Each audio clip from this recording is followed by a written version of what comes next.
और मैं ये कहना चाह रहा हूँ, मैंने ये सीखा है अपने पिताजी से, और सीख सकते हैं इसको, ये केवल तुक्के की बात नहीं है, सीख सकते हैं। मेरे जो पेरेंट्स हैं, पिताजी और माँ, वो एक अनूठा कॉम्बिनेशन है। अच्छा, आप किसी शादीशुदा जोड़े से अकेले में बात करके देखिए, जब वो कंफर्टेबल हो आपके साथ, आप उनको बोलिए कि मुझ में और मेरी पत्नी में, या मुझ में और मेरे पति में ज़्यादा चीज़ें मैच नहीं होती हैं। सीरियस होकर बोलना, मजाक के मूड में नहीं, सीरियस मुंह बना के बोलिए, थोड़ा भरोसे में लेके।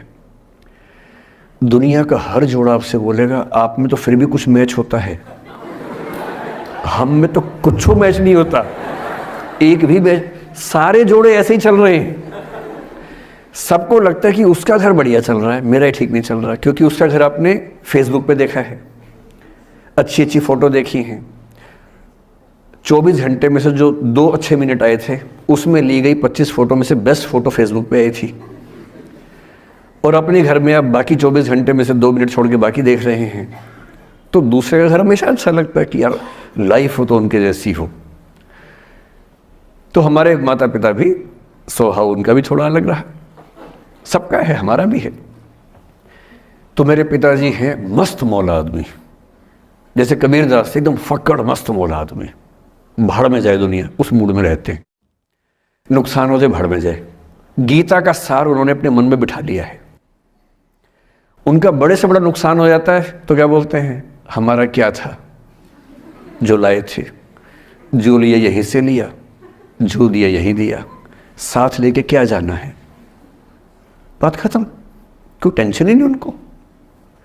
और बाकी सब लोग टेंशन में कि अब क्या करें, ये हो गया, वो हो गया, कैसे मैनेज करें।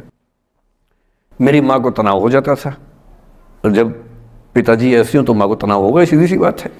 अगर माँ वैसी होती, पिताजी तनाव में रहते हैं, तो सामान्य बात है। जब घर में एक व्यक्ति मस्त मौला हो तो बाकी लोग तनाव तो फिर बांटेंगे ना आपस में। वो बड़ा तनाव में रहती थी, उनको घर की चिंता, बच्चों की चिंता बहुत सताती थी। पिताजी भी चिंतित थे बच्चों को लेकर, जैसे कोई पिता होता है, पर उनकी नेचर थी कि ठीक है देख लेंगे जो होगा, अरे देख लेंगे, अरे भाड़ में जाओ, उस मूड में रहते हैं, आज भी रहते हैं। मेरी माँ 73 की उम्र से कुछ महीने पहले चल बसी, उनका जीवन समाप्त हुआ। मतलब मुझे नहीं पता कि जीवन क्यों समाप्त होता है, क्योंकि बड़े बूढ़े कहते हैं कि हर व्यक्ति की सांस का इतिहास है, सांसें लिखी हुई हैं ईश्वर ने, उतनी सांसें मिलेगी। मुझे बहुत भरोसा इस बात में है नहीं, क्योंकि भगवान ऐसा क्यों करेगा कि जापान में सांसें ज़्यादा लिखेगा और अफ्रीका में कम लिखेगा, भगवान ऐसा क्यों करेगा। और अगर सांसें पहले से लिखी हुई है तो हमारी जीवन प्रत्याशा क्यों बढ़ती जा रही है। अगर सांसें पहले से फिक्स हैं तो आज़ादी के समय से लेकर आज के 70 साल में जीवन प्रत्याशा लगभग 2.5-3 गुना बढ़ गई। और हम ये भी कहते हैं कि लोग खराब हैं। अगर लोग बुरे हैं तो जीवन छोटा होना चाहिए कर्मों के हिसाब से। लोग खराब हैं और जीवन बड़ा होता जा रहा है। तो मुझे उन मान्यताओं में बहुत भरोसा है नहीं कि सांसें लिखी हुई हैं। अगर सांसें लिखी होती तो मनुष्य की औसत आयु 25 साल से ऊपर नहीं होनी चाहिए थी, 25-30 मैक्सिमम। और हम 70-80 साल धूमधाम से जी रहे हैं, जिसका मतलब है कि ये भगवान से ज़्यादा इंसान ने लिखा है, मेडिकल साइंस ने लिखा है, वैज्ञानिकों ने लिखा है। और मैं ऐसा व्यक्ति हूँ, मैं बहुत धार्मिक व्यक्ति हूँ नहीं, और मैं इसको छिपाता भी नहीं हूँ। मैं बहुत छिप छिप के बहुत जी लिया। अब मैंने ठान लिया कि मैं जैसा हूँ वैसा रहूँगा। ना मुझे किसी पार्टी से मतलब है, ना किसी विचारधारा से मतलब है। मैं विचार वाला आदमी हूँ, धारा वाला नहीं हूँ। जिसको धारा में बहना है बहे, हम तो अकेले चलेंगे, विचार के साथ चलेंगे। जो ठीक लगता है वो बोलेंगे और वैसे ही रहेंगे। हाँ, गलत बोलने से बचता हूँ, किसी के बारे में गलत बोलना मुझे अच्छा नहीं लगता है, लेकिन जो सही लगता है वो तो बोलूँगा ना भाई। मेरे पिताजी 81 साल के हैं, अभी 81 साल के हुए कुछ दिन पहले, और एकदम मस्त मौला आदमी है। मुझसे ज़्यादा युवा हैं। मैं 50 साल का बूढ़ा हूँ, वो 81 साल के युवा हैं। उनके चेहरे की चमक, मतलब कई ट्यूबलाइट फेल है उनके सामने, ऐसी चमक चेहरे पर रहती है।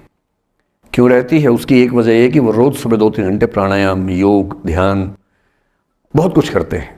उनका भोजन इतना संतुलित है, सप्ताह में कम से कम 1 बार, कभी कभी महीने में 4 से ज़्यादा 6-7 बार उपवास करते हैं पूरा। वो सब चीज़ें उनके अभ्यास में हैं, जो मेरे अभ्यास में उतनी नहीं है। मैं भी कोशिश करता हूँ, पर अभी उतना सफल नहीं हो पा रहा हूँ। पर मेरी राय में उनके इस सुंदर जीवन का सबसे बड़ा राज ये क्षमता है कि वो हर चीज़ को लेट गो कर देते हैं। तनाव उनके पास आता है तो फिसल के निकल जाता साइड से, लेते ही नहीं तनाव किसी बात का। कुछ भी हो जाता है तनाव ही नहीं लेते। और मुझे लगता है कि काश ये चीज़ मेरी माँ के स्वभाव में होती, कम से कम 10 साल उनका जीवन और ज़्यादा तो होता। और मैं अपने अनुभव से बता रहा हूँ, बहुत विश्वास से बता रहा हूँ। मैं ना सोने जागने में नियमित व्यक्ति हूँ, ना मैं बहुत कसरत करता हूँ। ठीक हूँ, मतलब बुरा भी नहीं हूँ, ठीक हूँ। मेरी उम्र के अधिकांश लोग बीपी, शुगर, बहुत बीमारियों से ग्रस्त हैं। मैं फिलहाल नहीं हूँ। क्यों नहीं हूँ? मेरे पास इसका उत्तर एक ही है, मैं लोड लेता नहीं किसी बात का, दबाव लेता नहीं, तनाव लेता नहीं। भाई अच्छा हो रहा है तो भी ठीक है। जब मैं सफल, जैसे मैं 3 साल में पिछले काफ़ी सफल हो गया, जितना मुझे नहीं होना चाहिए था, मैं तो कैसे हो गया हूँ सफल। अगर मैं सफल हो गया तो मैं इस बात का लोड भी नहीं ले रहा कि मैं सफल क्यों हो गया। अरे हो गया तो कैसे तो हो गया, कई लोग हो जाते हैं, हम भी हो गए, ऐसा क्या है। कल को नहीं रहूंगा, मान लीजिए, ऐसा हो सकता है, कल को फेल हो जाऊं कहीं।